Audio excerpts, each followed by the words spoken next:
Թեժ աշնան շունչը արդեն զգացվում է։ Սեպտեմբերի 2-ին Դաշնակցությունն է պատրաստվում հանրահավականել, սեպտեմբերի 17-ին Հայազգային կոնգրեսը։ Աջից ու ձախից լսում ենք, որ աշնանը նոր կուսակցություններ են ստեղծվելու, օրերս գրել էր հրապարակ օրաթերթը։ Աշնանային քաղաքական օրակարգը պայմանականորեն, այսպես անվանենք մեր զրույցը Ազատություն ռադիոկայանի այսօրվա հյուրերի՝ բանաստեղծ հրապարակախոս Տիգրան Պասկևիչյանի եւ բանաստեղծ հրապարակախոս Մարինե Պետրոսյանի հետ։ Մարինե, վերը նշված ցանկին ավելացնեմ, որ կուսակցությունները արդեն սկսել են մարզային այցելություններ կատարել եւ երեք, ասենք, Կոտայքի մարզ կատարած այցելության ընթացքում ՀՀՇ վարչության նախագահ Արամ Մանուկյանը հայտարարեց, ես մեջբերում եմ, կան կարծիքներ, որ ՀԱԿ-ը հոգնել է, սեպտեմբերից մենք կփորձենք ապացուցել, որ թայմ-աութ չենք վերցրել, ոչ մի կորուստ այս ընթացքում մենք չենք կրել։ Ձեր կարծիքով որքանով ՀԱԿ-ը կհաջողի իր այս համոզման մեջ, ծրագրերի մեջ ավելի ստույգ։ Ես գուցե ավելի ճիշտ կնի պատասխանեմ Արամ Մանուկյանի ասացին, չնայած ես ինքս չեմ կարդացել, բայց ձեր այդ մեջբերմամբ ենթադրում եմ, որ մեկը ինձ է գուցե առարկում, ասեմ, որ խնդիրը նա չի, որ ՀԱԿ-ը հոգնել է կամ այդ մարդիկ, որոնք շարժման կորիզն են հոգնել են, ոչ թե ՀԱԿ-ն է հոգնել, այլ ՀԱԿ-ի ղեկավարը որոշել է փոխել ամբողջ ռազմավարությունը, այսինքն խնդիրը, ներքին խնդիրների տեղը առաջին պլան է մղել արտաքին խնդիրը, որը իմ կարծիքով, այսինքն հայ-ադրբեջանական եւ հայ-թուրքական հարաբերությունների լուծումը արագ հնարավոր չի, եւ այդ դեպքում, եթե դու առաջնայինը դա ես դարձնում, այսինքն ասում ես մինչև դա չլուծվի, մնացած հարցերը չեն լուծվի, Հայաստան չի զարգանա, այդ դեպքում դու կանգնացնում ես շարժումը։ Խնդիրը դա է, իսկ թե ինչ կանի ՀԱԿ-ը, ինչպես գնա մարզեր, իհարկե մարդկանց մեջ այնքան մեծ դժգոհություն կա, որ եթե ընդդիմություն համարող ուժը գնում է մարզեր, բնականաբար այնտեղ մարդիկ կընդառաջեն, կկաշկնում, օրինաց երկիրներ է գնում եւ այլն, դրա համար ես ընդհանրական նշեցի։ Կանդրադառնանք դրան, որ առաջին պլան են մղվել արտաքին քաղաքական խնդիրները, բայց Տիգրան, եւս մի մեջբերում ձեզ էլի նախկին քաղաքմանդարկյալ ԵԿՄ նախկին փոխնախագահ Մյասնիկ Մալխասյանը էլի խոսել էր արտահերթ ընտրությունների մասին, նշելով, որ կոնգրեսը չի հաշտվելու հերթական ընտրությունների հետ, քանի դեռ բանտերում են ազատամարտիկները, 14 քաղաքմանդարկյալներ կան եւ գնալ հերթական ընտրությունների կնշանակի մասնակցել նույն ֆարսին։ Հերթական ընտրություններին մնացել է, կարծեմ, 1.5 տարվա չափ ժամանակ։ Այո, խորհրդարանական ընտրություն։ Այս պայմաններում դուք որքանով եք իրատեսական համարում էլի արտահերթ ընտրությունները քաղաքական օրակարգի թիվ 1 հարց առաջադրելը։ Ես կարծում եմ, որ անկախ ամեն ինչից պետք է արտահերթ ընտրությունները լինեն քաղաքական օրակարգի առաջին հարցը, թիվ 1 հարցը, որովհետև ինչպես Մյասնիկ Մալխասյանն ասել, իրոք կան խնդիրներ, որոնք թույլ չեն տալիս այդ հարցը հանել օրակարգից։ Այլ բան է, որքանով է դա հնարավոր, այլ բան է, որքանով է դա իրատեսական, բայց եւ իշխանապողության պահանջը եւ արտահերթ ընտրությունները պետք է մշտապես պահել օրակարգում եւ մշտապես դարձնել առաջին հարցը։ Մարինե, ձեր նախորդ դիտարկման հետ կապված այլ վերլուծաբաններ նշում են հրապարակախոսներ, ես կարող եմ Էդիկ Անդրեասյանին օրինակ մեջ բերել, որ առաջիկա մի քանի տարիներին ուզենք թե չուզենք Հայաստանի ներքաղաքական զարգացումները պայմանավորված կլինեն արտաքին խնդիրներով, մասնավորապես օրինակ վերջերս ռուս-հայկական նոր պայմանագրի գործադրման մեթոդներով եւ արդյունքներով դուք կփորձեք վիճարկել։ Իհարկե կփորձեմ վիճարկել։ Նախ պայմանավորված կլինեն շատ անորոշ հասկացությունը, ինչ որ առումով իհարկե ցանկացած Հայաստանի ներքին խնդիր կապված է արտաքին ամեն ինչի հետ կապված է, կարող ենք ասել նույնիսկ ինչ որ Պաղեստինում ինչ կլինի կապված է, բայց դա չի նշանակում, որ դետերմինացված, այսինքն դու քո խաղը չունես, դու ոչինչ չես կարողանա, պետք է նստես, սպասես, թե դրսում ինչա կատարվում։ Կոնկրետ ռուսականը, ես ճիշտ հակառակն եմ կարծում, այս վիճակը, ասենք, որ Հայաստանը այսքան մեծ կախման մեջ ընկավ Ռուսաստանից, ինձ օրինակ հակառակը ստիպում է ակտիվանալ եւ ասենք բաներ կան, որ կարող է ավելի դանդաղ անել, հիմա դու պետք է ավելի արագ անես, որտեղ ժամանակը շատ քիչ է, ինքը ժամանակ է տրված, եթե այս ժամանակն էլ չօգտագործես Հայաստանը ինչ որ քիչ թե շատ ինքնուրույն գործոն դարձնելու համար, դու ընդհանրապես կկորցնես, արդեն հաջորդ անգամ Հայաստանը չի լինի պարզապես։ Կարծում եք արդյոք, որ այդ խնդիրների շուրջ հնարավոր է համաժողովրդական շարժում։ Ես առհասարակ կարծում եմ, որ ներքին եւ արտաքին խնդիրների տարանջատումը Հայաստանում խիստ շինծու արհեստական բան է եւ կարծում եմ, որ ամեն ինչ որ ստեղծված է իրավիճակը Հայաստանում պայմանավորված է ուրեմն Ղարաբաղի շուրջ ստեղծված ստատուս քվոյով։ Այն ստատուս քվոն, որ կա Ղարաբաղյան հարցի մեջ,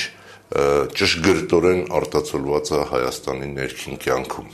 Ես ասեմ, կարելի է գնալ որևէ գյուղ, տեսնել, ասենք, որևէ գյուղապետի եւ տեսնել, որ այդ գյուղապետը ինքը իրանից ուղղակի ներկայացնում է այդ ստատուս քվոյի մարմնացումը, արձանը։ Ամեն տեղ դա այդպես է, եւ ես ասեմ, որ մի առիթով կարծեմ գրել էի նույնիսկ, որ եթե դա այդպես չլիներ, մենք որևէ առանձին վերցրած բնագավառում, որևէ առանձին վերցրած հատվածում մեր հայրենիքի կունենայինք, ասենք, որոշակի տարբերություն ստեղծված իրավիճակից, բայց այս տոտալ դեգրադացիան, որ կա, դա խոսում է նրա մասին, որ դրա աղբյուրը մեկն է։ Այսինքն դու կարծում ես, եթե Ղարաբաղի ստատուս քվոն փոխվի նաև Հայաստանի ներքին իրավիճակը, մի րոպե կարող ես ավելի կոնկրետ դա բացատրել, ոնց ես դա պատկերացնում։ Ես կարծում եմ, որ սկզբում ասացի, որ արտաքին եւ ներքին խնդիրներ որպես այդպեսին առանձին չկան։ Հայաստանը պետք է միաժամանակ լուծի եւ իր ներքին խնդիրները եւ արտաքին խնդիրները։ Դրանք իրարից առանձնացնել հնարավոր չի։ Այսինքն հնարավոր չի Հայաստանում ասել լավ Ղարաբաղի հարցը ցանկացած քաղաքական գործի, ճայ հիմա երևի մենք այդ երրորդ ուժին էլ ասիկ կանդրադառնանք, ցանկացած քաղաքական գործիչ, որը քաղաքական թատերաբեմա դուրս գալիս, նա պիտի պատասխանի նաև Ղարաբաղին վերաբերող հարցին։ Դա կլինի կոշտ ազգայնական պատասխան, դա կլինի ուրեմն իրատեսական պատասխան, որը ընդունված է համարել պարտվողական։ Ես կարծում եմ, որ պետք է Հայաստանը լիներ ուրեմն Ղարաբաղյան process-ի մեջ շատ ակտիվ դերակատար։ Չէ, հիմա այսօր ինչ է պետք անում։ Այսօր պետք է իշխանապողություն անել Հայաստանում։ Չէ, այս Ղարաբաղի հարցում։ Եվ դրանից հետո դնել նաև Ղարաբաղի հարցը։ Բայց Լևոն Տեր-Պետրոսյանը ասում էր, որ մինչև հակառակ ձևով էր ասում, առաջ պետք է Ղարաբաղի հարցը լուծվի, հետո, որովհետև իշխանապողությունից ոչինչ չի փոխվել։ Պետրոսյանը նման բան երբեք չի ասել։ Ոնց չի ասել։ Տեքստը ճակերտներով խնդրում։ Ես բառացի կարող եմ երկու բառ սխալ ասեմ, բայց Լևոն Տեր-Պետրոսյանը երբեք չի ասել, որ ես ասում տեքստը պետք է լուծվի Ղարաբաղի հարցը, ասել է։ հետո հասկացողի համար ասել է։ Մինչև ցույց տաս, այ ոնց որ քիչ առաջ առանց հայ-ադրբեջանական եւ հայ-թուրքական հարաբերությունների կարգավորման Հայաստանի ոչ անվտանգությունը, ոչ դեմոգրաֆիական վիճակը, ոչ էլ տնտեսությունը չեն զարգանա։ Անկախ ամենակարևորը, անկախ նրանից թե ինչ իշխանություն կլինի։ Այսինքն, եթե անկախ նրանից, այդ դեպքում ուրեմն պետք է առաջ Ղարաբաղի հարցը լուծես, չէ՞, թե չէ ինչ ես, այդքան ռիսկի գնում, այդքան մեծ բաներ, ջանքեր թափում, իշխանապողություն անում, երբ որ դրանից ոչինչ չի փոխվելու Հայաստանում։ Տրամաբանություն չի, տրամաբանական չի, Տիգրան ջան։ Հասկացողի համար ավելի պարզ ասել հնարավոր չի ուղղակի։ Կարծում եմ սա կոնտեքստը, որտեղ դա ասվել է, դա չի վերաբերում էս ընդհանուր խոսակցությանը։ Ինչ են տալիս ընդհանրապես այդ հանրահավաքները։ Ես կարճ կասեմ ոչ մի բան։ Ժողովուրդը բաժանում են երկու մասի, բայց սխալ բան է այդ։ Պետք է ժողովուրդը միասնական լինեն, որովհետև մենք բոլորս էլ հայ ենք։ Ինչ կուսակցական հարց, ինչ իշխանական, մենք պիտի մեկ շահ հետ ապնդենք, մի շահ, ժողովրդի շահերը։ Դե որ հաջող լինի մի քիչ բան կլինի, կասեն, կխոսեն, բան կանեն, մի բան կլինի, թե չէ լուռ մնալով ոչ մի բան չի ստացվի։ Կարծում եք, որ այդ հանրահավաքները ինչ-որ բան փոխում են։ Երբ իհարկե կփոխի։ Երբ որ հանրահավաքներ են լինում, երկիրն ավելի է թուլանում, վերջո պետք է միասին պայքարենք։ Միավորվենք, տնտեսություն զարգացնենք թեկուզ երկրի, վերջո երեք կողմից թշնամիներով շրջափակված ենք, միակ ազատ սահման Իրանի հետ այն շատ փոքր, այնքան էլ լավ վիճակում չենք, դրա համար տնտեսություն պիտի զարգանա վերջո։ Դուք կարծում եք, որ նոր քաղաքական ուժի անհրաժեշտություն կա Հայաստանում։ 100%-ով դա, 100%-ով։ Սա կործանում է գնում։ Նկատի ունենանք աշխատանքի տեղը չկա, մարդիկ չեն աշխատում, չեն կարողանում ապրել։ Կուսակցությունների անունն է կուսակցություն, ոչ մեկն էլ ոչինչ բան չի անում։ Կոմունիստների ժամանակ Դիմիրջյանից գոհին եղե բոլոր ազգը։ Նրանից հետո ոչ մեկ չկա, սպասելիք չունեմ։ Երբեք սպասելիք չունեմ։ Կարծում եք, որ Հայաստանում նոր քաղաքական ուժի կարիք կա։ Ինչ եք այդպես կարծում։ Դեք տեսնում ինչ որ վիճակ է։ Իսկ այդ հանրահավաքները ինչ որ բան փոխում են, ինչ որ բան կարելի է սպասել։ Ոչ։ Ընդհանրապես պետք է մարդիկ փոխվեն, որպեսզի ինչ որ մի բան փոխվի։ Մարդկանց գիտակցությունը պետք է փոխվի։ մարդ պետք է դառնա քաղաքացի։ Իսկ մեզ մոտ քաղաքացի չեն մարդիկ։ Բան չեն։ Ինքնասեր, ինքնագոհ չոր արարածներ են։ Ինչ էլ որ լինի, ես լավ բան չեմ սպասում։ Նոր իշխանություն կգա, հինը կլինի, էլի լավ բան չեմ սպասում։ Պիտի քաղաքականությունը ճիշտ վարել, քաղաքականությունը ժողովրդի մասին մտածել, գործարաններ աշխատացնել, ֆաբրիկաներ աշխատացնել, չկա որը մնացել է, չկա որ հարուստն է մնացել է հարուստ։ Չէ, կուսակցական ստե հարց չկա։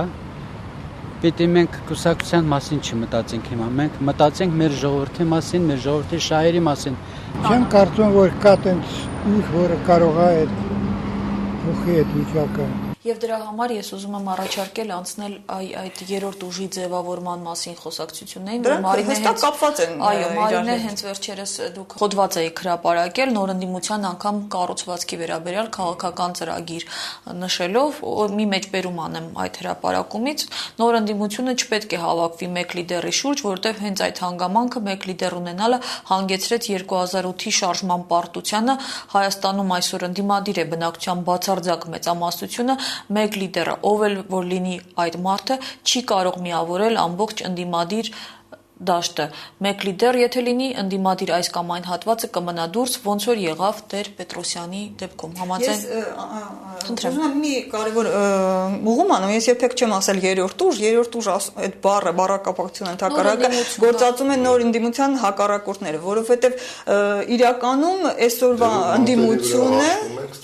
չէ, հենց դա որ երկրորդը չկա, որովհետև ՀԱԿ-ը ասում եմ արդեն ընդդիմությունը, ֆորմալ առումով է ընդդիմություն, ինքը Սերժ Սարգսյանին ընդդիմադիր չի ընդհանրապես։ Քիչ թե շատ ընդդիմադիր է Ռոբերտ Քոչյանի, եթե ուշադրություն դարձնեք, բոլոր ընդդիմադիր ելույթները Քոչյանի դեմ են, Սերժի դեմ ըստ էության ոչ մի հարցում ընդդիմություն չի։ Դրա համար դա նոր ընդդի, ես ասում եմ նոր, ոչ թե երրորդ ուժ։ Ձեզ համար երևում են այն գործիչները կամ այն խավը, որի հիմքի վրա կարող է ձևավորվել այդ նոր ընդդիմությունը ըստ Մարինեի, երրորդ ուժը ըստ այլ վերլուծաբանների գուցե։ Ես հիմա պետք է հետ գնամ այդ թեմային, քանի որ Հայաստանի Հանրապետության զարգացման ամենակարևոր խնդիրներից մեկը Ղարաբաղյան խնդրի կարգավորումն է։ Ուրեմն միջև Ղարաբաղի խնդրի կարգավորումը Հայաստանում մնալու են այն ուժերը, ուրեմն լինի ընդդիմություն, թե լինի իշխանություն, որոնք այդ Ղարաբաղյան խնդրի դերակատարներն են։ Նոր ուժ ես չեմ պատկերացնում։ Նույնիսկ երբ որ թերթում կարդում եմ, որ փորձում են ինչ-որ փող դնել, բան անել, սա 2007 թվականը չի, 2006 թվականը չի, որ Բարգավաճ Հայաստան ստեղծեն եւ այլն, կամ նմանատիպ ինչ-որ բաներ ստեղծեն։ Ես չեմ տեսնում այդ ուժին։ Ես չեմ տեսնում նաեւ դրա պահանջարկը հասարակության մեջ, դրա անհրաժեշտության գիտակցությունը չեմ տեսնում։ Եթե տեսնեի, միգուցե ինձ համար շատ կարևոր է որպեսզի լինի մի ուժ, որը բոլոր խնդիրները կլուծի, մենք էլ կգնանք տուն, կզբաղվենք մեր գործերով։ Ես ասեմ, որ նոր ընդդիմությունը բնականաբար ոչ թե փողի վրա հիմնվելու, այլ գաղափարի, ես հենց իմ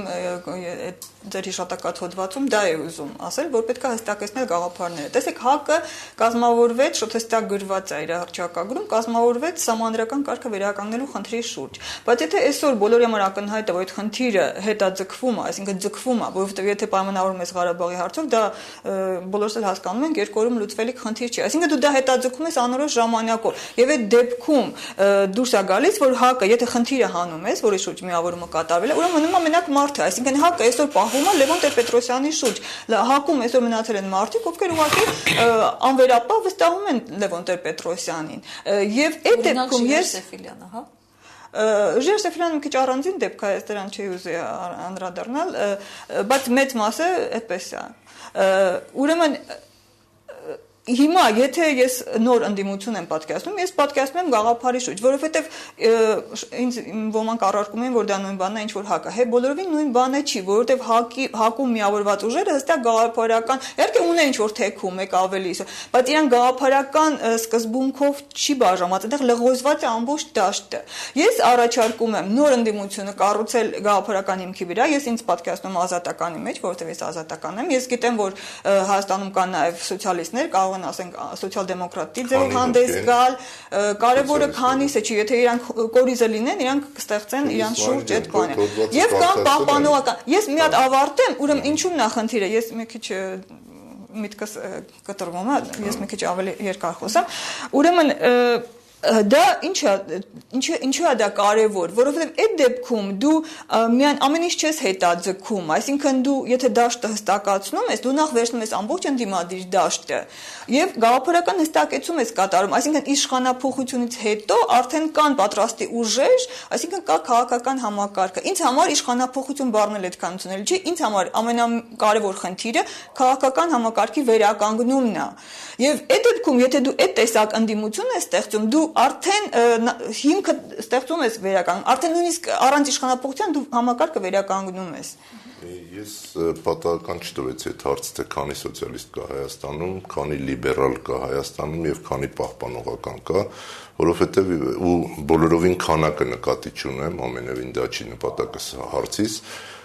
նկատի ունեմ, թե Հայաստանում կա արդյոք լիբերալ, պահպանողական եւ սոցիալիստական մտայնություն հասարակության մեջ եւ որտեղ է այդ մտայնությունների սահմանը, արդյոք որտեղ որ առաջանում է Ղարաբաղի հարցը, Ղարաբաղի կարգավորման շուրջ դիրքորոշում հայտնելու հարցը,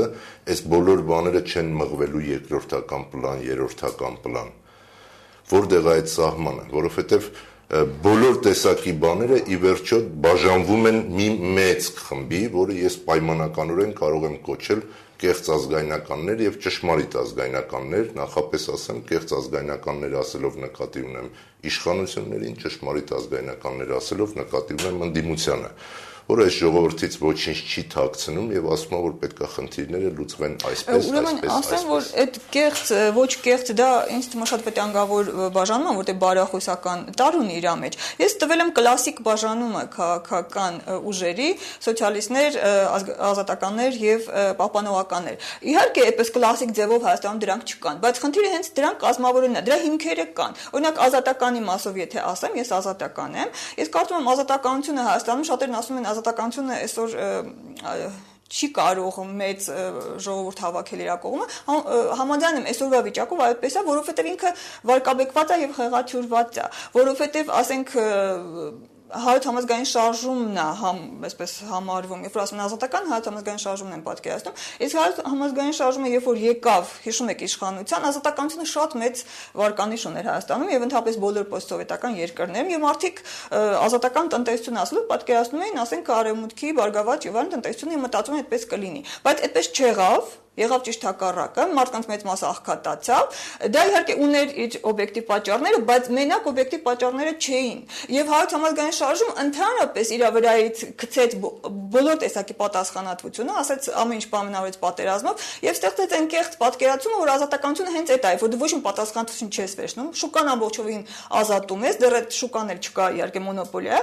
եւ ժողովրդի մեջ եթե այդ պատկերացումը իշխի, որ ազատականությունը դա է, առանց պատասխանատվության, բնականաբար կառաջանա հակակրանք։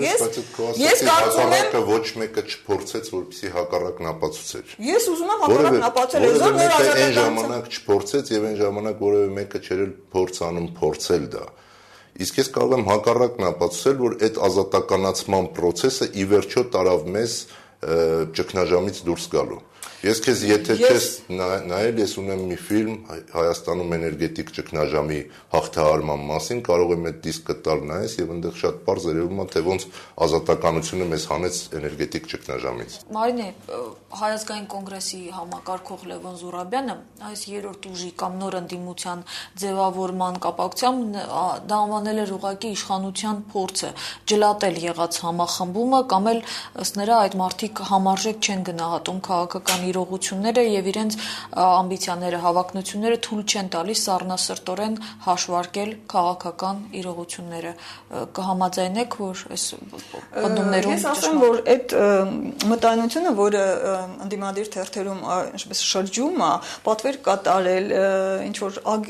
ինչ են ասում ագենտներ, չգիտեմ, դա շատ վտանգավոր բան է, ականներ, հա, մոռացել էի։ Դա շատ վտանգավոր բան է, որովհետեւ շատ հիշեցնում է 37 թիվը։ Իհարկե վիճակը այնպես է, որ 37 27 թիվ չի հասնի, բայց դա երևույթը իրականում նույնն է։ Եթե դու անընդհատ դիմացինիդ մեջ կասկածես ինչ որ ագենտի եւ այլն, դու կփակես ընդհանրապես բանավեճի տեղը։ Ինչ վերաբերում է ինձ, ես ասեմ, ես երբ որ միացել եմ շարժմանը, ես չեմ միացել Լևոն Տեր-Պետրոսյանին, ես միացել եմ շարժմանը եւ ինձ համար շարժման մեջ ամենաթանկը եղել է հասարակության ակտիվությունը, եղել են այն մարդիկ, դրանց թվում նաեւ իմ ընթերցողները, ոնց ես խոստումներ եմ տվել։ Ես այսօր գալուց առաջ մի հատ նայեցի իմ ամբողջ ես 3 տարի ամեն շաբաթ հոդված եմ գրել Հայկական ժամանակում եւ նայեցի ու ուզեցի տեսնել ինչն է, ասենք, կարող ինչ որ բաներ հնացել են, ես տեր եմ իմ ասածներին, թե չէ։ Ամենագլխավոր ասածը, որ ես խոստում եմ տվել, ոչ այդպես իհարկե ես քաղաքական գործիչ չեմ, որ ուղղակի խոստում տամ, բայց քիչ թե շատ ես էլ եմ քաղաքականության մեջ եղել։ Ես խոստում եմ տվել, որ այս Հայաստանը մենք կփոխենք եւ մենք կկառուցենք ավելի լավ Հայաստան եւ մենք դա կարող ենք։ Ամենակարևորը ինձ համար այդ է, որ ես հավատում եմ, որ մենք կարող ենք։ Եվ եթե հիմա, ասենք, Լևոն Տեր-Պետրոսյանը գալիս է ասում, մենք չենք կարող, մենք պետք է սպասենք մինչև այնտեղ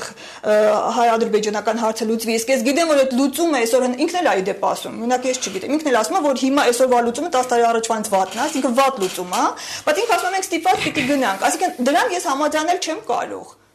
Դա ինձ համար սկզբունքն է, ես պիտի հարազատ մնամ նրան ինձ համար ինչ ինձ համար է կարևոր։ Ասում մենք չենք կարող։ Լևոն Տեր-Պետրոսյանը 2009 թվականի մարտի 1-ի իր ելույթում ասում էր. մենք կարող ենք, եթե այս խմբերը կան միանան մեզ։ Կան միանան այս շարժման։ Շատ ներողություն, դու հասկանում ես, որ դա հիմա դու ասում ես, ես միացել եմ շարժմանը, իսկ ես ասում եմ, ես 2007 թվականին միացել եմ Լևոն Տեր-Պետրոսյանի սկսած շարժմանը, որովհետև եթե Լևոն Տեր-Պետրոսյանը 2007 թվականի սեպտեմբերին չէր մտնում քաղաքական ասպարեզ, այդ շարժումը չէր սկսվում։ Այդ շարժումը սկսել է Լևոն Տեր-Պետրոսյանը, եւ Լևոն Տեր-Պետրոսյանը ունի, ասենք, իրավունք դիմելու մարդկանց։ Ես ասում եմ 2009 թվականի մարտի 1-ին նա շատ պարզ ասում էր, երբ որ բոլորը կգիտակցեն, որ անհրաժեշտ է իշխանափոխություն եւ կմիանան շարժմանը, այդ ժամանակ կլինի ինչ որ փոփոխություն։ Ոչ, չէր ասում։ Նա ասում էր Տիգրան Ազգից չի ասած։ Խնդիրներ ունեին, գնում էին իրանց խնդիրները լուծում էին, չգիտեմ, ՀԴՄ-ները խնդիրներ ունեին, իրենց խնդիրները լուծում էին, բոլորը։ Օգոստոսին նա դիմում էր մյուս կուսակցություններին, ասում էր, երբ որ եկեք միանանք, անենք այդ իշխանափոխությունը, այդ մյուս կուսակցությունները չէին միանում։ Դրա համար ի վերջո ինքը ասում էր, որ նախ դա էսա մեր հնարավորությունը։ Մեր հնարավորությունը դա չի, մեր հնարավորությունը շատ ավելին է, եւ ես սկզբունքորեն չեմ կարող ընդունել այն ընդդիմությունը, որը, ասենք, ժողովրդի ամբողջ ոգին կոտրում է։ Պաստորեն մարդկանց հանում ես, դու ոգևորությունը, մարդիկ կան ինձ ասում են դու ես ոգևորվել, դու ես մեղավոր։ Ուրեմն եւ պաստորեն մենակ ես եի, ուրեմն ինձ դրանից բացի ոգևորված չկար, այդ ժողովուրդը, որ եկել էր այդ հրապարակ, այդ ոգևորությունը դրանից հետո ջարդել եւ մի անգամ չասել, որ մի բան էլ ես սխալ արեցի։ Ես համարում եմ, որ դու մեղավոր ես, որովհետեւ այդ ժողովրդին փոխանակ ճիշտ տեղը ցույց տաս, ասում ես նոր ուժ, որը անհնար է ուղղակի։ Ես համարում եմ, որ մեղավոր եմ, որ ես մի քիչ անվերապահ հավատացել եմ Լևոն Տեր-Պետրոսյանին, անվերապահ չնայած չեմ հավատել մարդկանց, որոնք կարող էին միանալ մի ուժ սարքել, մի ուժ ստեղծել, դու իրանց շեղում ես դեպի մի կողմ, որը չկա։ Ես իրանց չեմ շեղում, ես ասեցի, ես իմ մասով ստեղծում եմ այդ նոր ազատական ուժը, որը իմ կարծիքով կհանի։ Եթե Հայաստանում ազատականությունը վերականգնվի եւ տնտեսությունը, եթե իմ կարծիքով Ղարաբաղի հարցը չի հանելու Հայաստանը այս վիճակից, այլ հանելու է տնտեսությունը, եթե ստեղծվի այն դինամիկ ազատական տնտեսությունը, որը կարող է ստեղծվել, եթե մարդիկ մի քիչ սեփական սխալները ընդունեն, ասեն, որ հիմքից ինչ որ բան սխալ է գնացել եւ ուղղեն, այդ դեպքում շատ հանգիստ ամեն ինչ կլուծվի եւ դրա համար ես պարտավորություն եմ մարդկանց առաջ, որոնց ես ինչ որ բաներ եմ խոստացել։ Շնորհակալ եմ մեր հրավերը ընդունելու համար։ Հիշեցնենք, որ Ազատություն ռադիոկայանի տեսակետների խաչմերուկում այսօր հանդիպեցին բանաստեղծ հրապարակախոս Մարինե Պետրոսյանը եւ բանաստեղծ հրապարակախոս Տիգրան Պասկևիչյանը։ Հաղորդումը վարեց Աննա Իսրայելյանը։